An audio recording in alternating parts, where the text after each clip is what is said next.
Тук съм, за да подкрепя това семейство. Това премазано семейство. Не ги познавам. Искам да кажа, че съм възмутен, погносен от действията, които са предприети спрямо този полицейски син.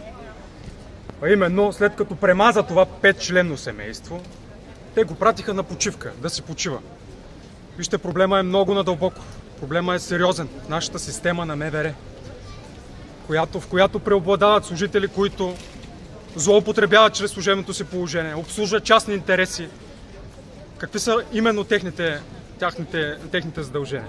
Да пазят и защитават народа, суверена. Какво правят сега в момента? Те започнаха да ни убиват. Техните роднини започнаха да ни убиват. До кога? До кога ще го търпим това нещо? Докато моите роднини, мен не ме убият, вас, до кога? Това нещо трябва да приключи. Веднъж за винаги. И ние сме хората, ние сме обществото. Суверена трябва да се дигне и да дойде. Целият град тук трябваше да е. И силно се надявам да дойде, наистина. Погносен съм. Аз също съм обект на полицейски произвол. На тази полицейщина, мила родна картина.